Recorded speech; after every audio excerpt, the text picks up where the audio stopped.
Hi everyone, on today's Whiteboard Friday we are going to be busting objections to collaboration.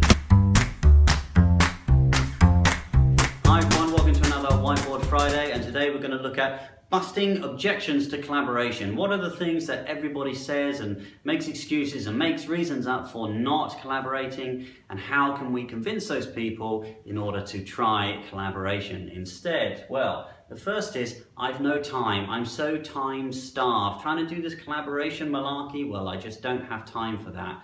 Well, the reason why you don't have time is because you're not making collaboration a priority. You're not seeing it as a key thing for your business, and you're not seeing it as a key thing for yourself as well. And also what you'll find is, by actually getting involved with collaboration, you'll start saving time. The work that you do will actually get better. You'll avoid doing things that people don't think are good ideas in the first place. The work that you do will be more accurate. You'll cut down on emails, you'll cut down on duplication, you'll cut down on the number of iterations that you make on things, and overall it's going to save you time. But in order to be able to do that, you've got to take that leap. You've got to make collaboration a priority first.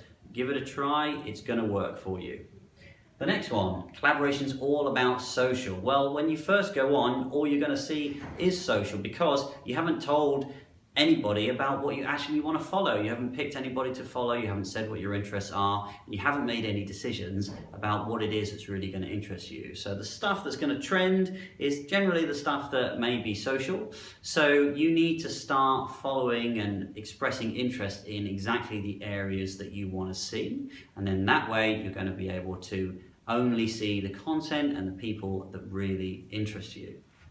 The next is, sharing doesn't add value. So if I put something out there, what's the point? No one's going to see it. Why would anyone be bothered about the stuff that I'm working on, and why would they actually get involved? Well, sharing does add value, and being open about your work allows other people to be brought into that work. And you don't necessarily know who is going to be interested in that, and you may not have made connections with those people yet already. Sharing does add value, and it's really important to work in the open and work transparently in order to be able to collaborate effectively. Next up, sharing equals bother. I keep hearing this objection of people say, oh, I'm going to put it out there and I'm just going to get like 50 comments of people that aren't actually interested in this stuff, or they've got opinions but they're not relevant, and it's just going to waste my time. Well, first of all, people aren't going to comment and get involved in things they aren't interested in. They don't have time for that either. They're only going to get involved and interested in things that are relevant to them, or something that they have an opinion and can contribute to, and that is going to be valuable. You're not going to get hundreds of comments from random people commenting on things they have zero interest in, and also those aren't going to be things that they're following in the first place anyway, so it's not going to come up on their feeds for that reason anyway. You need to put it out there, and the people that will get involved are people that you should be listening to, getting feedback from, and collaborating with. The next is, I already collaborate. Now, if I ask anybody in the room, do you collaborate? The answer is always going to be yes. Everybody is going to say yes, they always collaborate. But do you collaborate across the whole of your business, or are you only collaborating within your teams themselves?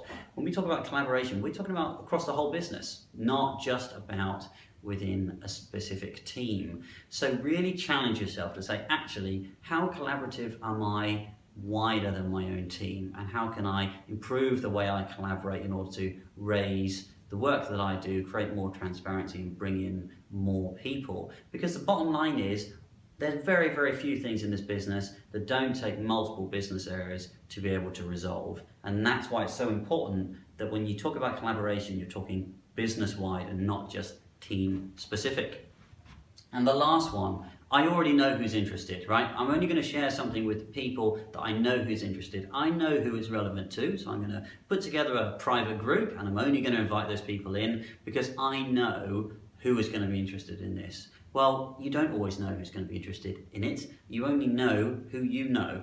You don't know who's worked on things before, who might have a wealth of knowledge in this particular sector. They may not be working in that team or this area right now, but that expertise may have actually built the systems that you rely on, or the ways that you work right now, or they may just be able to give you insights into work that they've done and feedback that they've received that could be really valuable to the work that you do. So don't assume that you know who is interested in the work you're putting out there. There's lots and lots of people out there that want to get involved and can add value that you don't already know about. So be open and be transparent with the way that you work.